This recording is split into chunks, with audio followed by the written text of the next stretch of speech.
Hello everyone, welcome to Maluka IAS. I hope you all are good. अगर नेताजी होते तो शायद इंडिया का पार्टीशन नहीं होता। ये मैं नहीं कह रहा हूँ, ये इंडिया के national security adviser Ajit Doval का कहना है, जिन्होंने आज शाम की एक मीटिंग में ये स्टेटमेंट दिया था सुभाष चंद्र बोस जी के ऊपर कि had there been Subhash Chandra Bose India wouldn't have been partition. और सिर्फ यही स्टेटमेंट नहीं था, इसके अलावा चार पांच चीजें और थी जो उन्होंने सुभाष चंद्र जी के बारे में बोली और जो शायद बहुत हद तक ठीक भी थी। तो पहले हम एक बार उन स्टेटमेंट्स को देख लेते हैं कि उन्होंने बोला क्या, and then we'll talk about Subhash Chandra Bose, his early life, his association with Indian National Congress, और उन्होंने क्या क्या किया जो इंडिया के लिए इंपॉर्टेंट है, था और अब आपके एग्जामिनेशन के लिए इंपॉर्टेंट है, चाहे वो प्रीलिम्स हो या मेंस हो। ठीक। तो Ajit Doval stated that if Netaji Subhash Chandra Bose was present at that time, India wouldn't have been partitioned। पहली चीज ये। दूसरी चीज ये कि मोहम्मद अली जिन्ना जो पाकिस्तान के फाउंडर थे, उन्होंने ये कहा था कि अगर कोई एक ऐसा नेता है जिसे मैं नेता मानूंगा, मैं अपना नेता मानूंगा, तो वो होंगे सुभाष चंद्र बोस। इसके अलावा उन्होंने बोस की, सुभाष चंद्र बोस जी की इस बारे में भी तारीफ की थी कि वो इकलौते एकमात्र ऐसे नेता थे जिन्होंने गांधी जी के सामने, जो गांधी जी के सामने खड़े होकर कुछ बोल सकते थे और जिन्होंने गांधी जी के सामने खड़े होकर अपनी बात को बेडिटर बेझिझक तरीके से रखा, जबकि वो खुद उनकी बहुत ज्यादा रिस्पेक्ट करते थे। ठीक। और उन्होंने बहुत, जब 1938 और 1939 के टाइम के आसपास, जब उन्होंने गांधी जी के रिप्रेजेंटेटिव्स को कहा जाता है, जब पट्टा भाई सीता रमैया को हरा दिया था कांग्रेस प्रेसिडेंट बनने के लिए, तब वो अपने आप ही इससे पीछे हट गए थे कि मैं अब इंडियन नेशनल कांग्रेस से पीछे हट जाता हूं, और उन्होंने इंडियन नेशनल आर्मी आईएनए का फॉर्मेशन किया। उसके अलावा एक चीज और जो है, जो इन्होंने बात की कि कैसे ये इंडिया से भेस बदल के गए 1943 के आसपास, और वो पेशावर से होते हुए, अफगानिस्तान से होते हुए, कि एक कैसे एक बंगाली आदमी ने एक पेशावर, एक अफगानी का रूप धारण किया, थोड़ा हुलिया अपना बदला, और फिर वहां से होते हुए जापान, जर्मनी और फिर रशिया होते हुए एडोल्फ हिटलर से जाके मिले वो।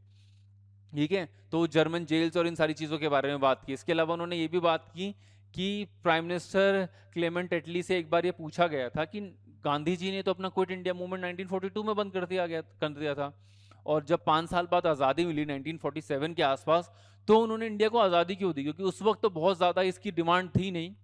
जिसका जवाब देते हुए उन्होंने कहा कि हम ये सब जो हमने किया बोस के चक्कर में किया, क्योंकि 1945 में सुभाष चंद्र बोस का प्लेन क्रैश हो गया था, और उसके बाद 46 में इंडियन नेवल म्यूटनी और ये सब होने लगा। तो वो डर गए थे कि एक और रेवोल्यूशन के बाद अगर इंडिया में एक और रेवोल्यूशन शुरू हो गया तो उसके लिए हम वो रिसोर्सेज अफोर्ड नहीं कर सकते हैं। खैर, ये तो अगर मगर की बात है कि अगर सुभाष चंद्र बोस जी होते तो शायद पार्टीशन नहीं होता, इंडिया को आज़ादी जल्दी मिलती है जो होता। लेकिन इसके अलावा कुछ ऐसी चीज़ें हैं जो एकदम सर्टेन हैं, जो उनका कंट्रीब्यूशन इंडिया की फ्रीडम के लिए और इंडियन फ्रीडम स्ट्रगल में जो उनका कंट्रीब्यूशन रहा, वो तो एकदम सर्टेन है। तो एक बार हम उसके बारे में, सुभाष चंद्र बोस के बारे में बात कर लेते हैं। तो सुभाष चंद्र बोस जी का जो जन्म था वो 1897 में हुआ था, 23 जनवरी 1897, कटक में। उस वक्त उड़ीसा, अभी कटक उड़ीसा का पार्ट है, उस वक्त उड़ीसा बंगाल का पार्ट हुआ करता था। इनके पेरेंट्स थे प्रभावती दत्ता बोस और जानकीनाथ बोस, और इन्हीं के बर्थडे को 23 जनवरी को ही पराक्रम दिवस के तौर पे हमारे देश में सेलिब्रेट किया जाता है। ठीक, because he was such a warrior. Next, उनकी अर्ली लाइफ और एजुकेशन की अगर बात करें कि किस तरीके से उन्होंने अपने शुरू के जीवन को जिया, तो लंदन जाके 1919 में उन्होंने आईसीएस का एग्जामिनेशन क्वालिफाई किया था। उस वक्त हमसे यहाँ आज इंडिया में रह के नहीं हो रहा है। तो आईसीएस एग्जामिनेशन उन्होंने 1919 में जाके क्वालिफाई किया था, लेकिन बाद में उन्होंने रिजाइन भी कर दिया कि जाओ, नहीं करेंगे तुम्हारी नौकरी। ठीक। उन्होंने अपने बहुत हाईली इन्फ्लुएंस रहे वो विवेकानंद जी की टीचिंग से, और वो उन्हें अपना स्पिरिचुअल गुरु भी मानते थे। जो उनकी टीचिंग्स रही हैं, जो उनकी बातें रही हैं, वो उनको बहुत ज़्यादा मानते रहे। इसके अलावा एक और उनके पॉलिटिकल मेंटर थे, ये तो उनके स्पिरिचुअल गुरु माना जाता था विवेकानंद जी को। एक उनके पॉलिटिकल मेंटर थे चित्तरंजन दास। 1924 में ये कलकत्ता के मेयर बने थे, जिसमें उन्होंने सुभाष चंद्र बोस जी को अपना सबॉर्डिनेट की तरह अपने साथ रखा हुआ था। और 6 साल बाद 1930 में सुभाष चंद्र बोस खुद कलकत्ता के मेयर बन गए थे। ठीक। और चित्तरंजन दास जी का एक न्यूज़पेपर आता था फॉरवर्ड, ये उसके एडिटर थे। फिर उन्होंने बाद में अपना न्यूज़पेपर शुरू किया स्वराज। ये तो थी अर्ली लाइफ। इसके अलावा जो एसोसिएशन है कांग्रेस के साथ, वो ही सुभाष चंद्र बोस जी की आगे की जो जिंदगी थी उसको डिसाइड करने में उसने काफी रोल प्ले किया कि किस तरीके से कांग्रेस के साथ वो एसोसिएटेड रहे।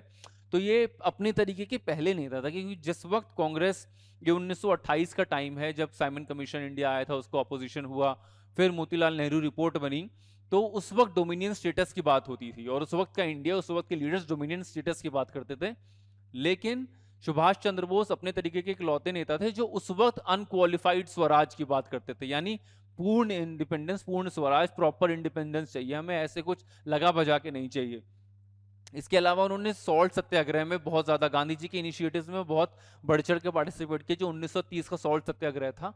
और जितनी मन से, जितने लगन से उन्होंने पार्टिसिपेट किया, उतने वेहमेंटली उन्होंने इस बात का अपोजिशन भी किया कि क्यों सॉल्ट सत्याग्रह को सस्पेंड किया जा रहा है, या क्यों गांधी इरविन पैक्ट 1931 में जो साइन हुआ था उसको साइन करने की क्या जरूरत है, हम लड़के अपनी आजादी ले सकते हैं ना। ये उनका कहना भी था कि freedom is my right and I shall take it, ये मेरा, मुझे चाहिए, ये मेरी चीज है और मैं इसे ले ही लूंगा।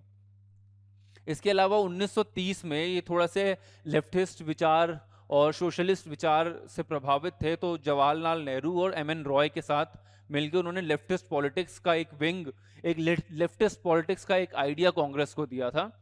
और ये इसी ग्रुप का नतीजा है, ये इन्हीं लोगों का नतीजा है कि 1931 में जो कराची रेजोल्यूशन आया था, जो कराची सेशन हुआ था, उसमें कांग्रेस ने फंडामेंटल राइट्स और सोशलिस्ट प्रिंसिपल्स की बात की थी, और वो उस वक्त के हिसाब से बहुत मतलब बहुत अपने समय से थोड़ा सा आगे की चीज मानी जाती थी। Bose won the Congress presidentialship election in Haripura in 1938।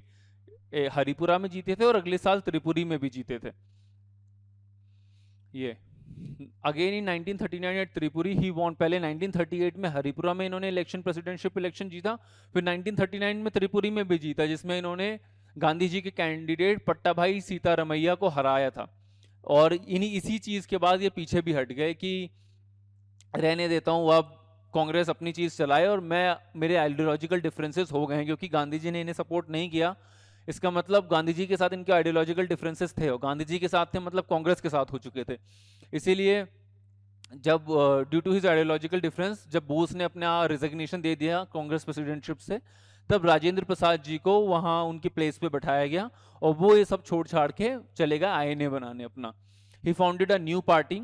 हालांकि आईएनए तो बाद की बात है, उस वक्त इंडिया में इन्होंने फॉरवर्ड ब्लॉक बनाया, ठीक। And the purpose was to consolidate the political left and major support base in his home state Bengal. Bengal में फॉरवर्ड ब्लॉक के नाम से जब ये रिजाइन करके चले गए कांग्रेस की प्रेसिडेंटशिप से, तो वो बनाया उन्होंने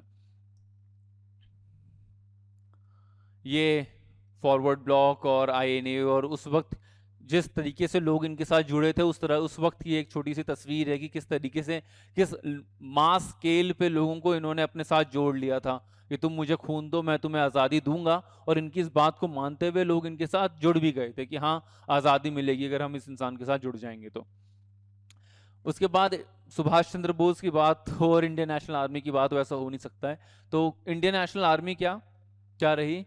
ही reach Japanese controlled Singapore. Singapore उस वक्त जापान कंट्रोल करता था, ठीक है।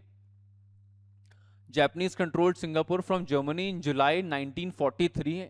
और वहां पे उन्होंने जाके अपनी एक फेमस, जो उनका दिल्ली चलो का नारा है, वो जाके उन्होंने यहीं पे दिया था, जापान में ही दिया था 1943 में। वहीं से इन्होंने आजाद हिंद गवर्नमेंट की भी बात की थी और इंडियन नेशनल आर्मी 1943 में स्टैब्लिश की गई थी। हालांकि पहली बार जब ये आईने बनी थी तो ये मोहन सिंह जो थे उनकी लीडरशिप में बनी थी, और एक जापानीज मेजर थे इवाची फूजीवारा,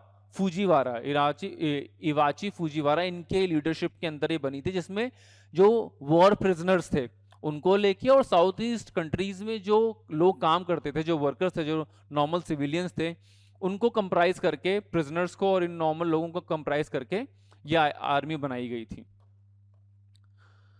इसके अलावा आईएनए की बात करें तो INA included both the Indian prisoners of the war, जैसे मैंने आपको बताया, जो सिंगापुर से लोग थे, and civilians in south east Asia, और उसकी स्ट्रेंथ बढ़ के लगभग 50,000 के आसपास चली गई थी। The INA fought allied forces in 1944 inside the borders of India in Imphal and in Burma।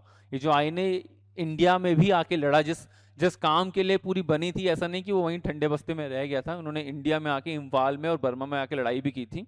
और 1945 में A British move to put the INA men on trial immediately sparked the massive demonstration all over the country. जो trial हुआ था जहाँ पे अलग अलग गुरबख्श सिंह ढिल्लों और एक एक मुस्लिम को और एक हिंदू को और सिख को ब्रिटिशर्स ने भी बिल्कुल देख के ऐसा किया कि हर रिलीजन का उन्होंने रिप्रेजेंटेशन दे दिया, और जब इन तीन लोगों को फांसी दी गई तो 19 नवंबर 1945 में, तो जो 1946 में जो म्यूटिनी हो गई थी, जो लोगों ने शिप्स के ऊपर लिखना शुरू कर दिया था, और जो क्लेमेंट एटली ने बोला कि हमें लगा था कि कहीं इसके चक्कर में रेवोल्यूशन ना हो जाए, जो सुभाष चंद्र बोस के साथ हुआ है, जो उनकी डेथ हुई है, तो उसके चक्कर में कहीं रेवोल्यूशन ना हो जाए, क्योंकि वो 1945 के आसपास ही हुआ था। और 1945 के आसपास ही ये भी किया गया था कि आईने जो प्रिजनर्स थे उनको ट्रायल भी हुआ था। खैर 1945 में ट्रायल हुआ और यहाँ से अपोजिशन मिला जब ब्रिटिशर्स को, तो वो उस रेजिस्टेंस को देख के हैरान थे। और अनफॉर्चुनेटली ये कहा जाता है कि 1945 में, और ये मतलब जनरल कंसेंसस भी अब बन चुका है कि एक एयर क्रैश के दौरान उनकी मौत हो गई थी। हालांकि एक फ्रेंच अखबार ने लिखा है कि उस वक्त नहीं हुआ था, लेकिन जो Netaji didn't die in air crash secret French report, एक सीक्रेट फ्रेंच रिपोर्ट है जो ये कहती भी है। लेकिन जब गवर्नमेंट से आरटीआई डाल के पूछा गया इंडियन गवर्नमेंट से कि नेताजी क्या 1945 में मरे थे, तो तब ये कहा गया कि हाँ अनफॉर्चुनेटली तभी उनकी डेथ हुई थी, और वो जापानीज कंट्रोल्ड इलाके में जिसे आज हम ताइवान के नाम से जानते हैं, वहां पे ये हुआ था। खैर, तो ब्रॉडली हमने देख लिया कि क्या कहा था एनएसए अजीत डोभाल ने, क्या कहा एनएसए अजीत डोभाल ने सुभाष चंद्र बोस जी के बारे में, और क्या उनकी अर्ली लाइफ रही, कैसा उनका कांग्रेस के साथ एसोसिएशन रहा, और क्या इम्पैक्ट रहा उनका इंडिया पे। तो ये जो इनसाइट से कई बार ये मेंस के पेपर में, क्योंकि मेंस के पेपर में ऐसा हाइपोथेटिकल क्वेश्चन आ सकता है कि क्या ऐसा होता तो वैसा होता, और जो ये होता उसके आसपास आपको रीजनिंग देनी होती कि हाँ क्लेमेंट एटली ने ऐसा कहा है, या ऐसा हुआ है, या ये हुआ है। इसके अलावा जो फैक्चुअल इन्फॉर्मेशन है कि 23 जनवरी को हम पराक्रम दिवस के नाम से मनाते हैं, वो सब तो आपके लिए इंपॉर्टेंट है ही, या फॉरवर्ड ब्लॉक कब बना, या चितरंजन दास के साथ उनका क्या एसोसिएशन था, पहली बार वो कलकत्ता के मेयर कब बने। तो इस छोटी सी वीडियो में हमने हर एस्पेक्ट से सुभाष चंद्र बोस जी को कवर करने की कोशिश की है। आई hope you like this video. Thank you very much.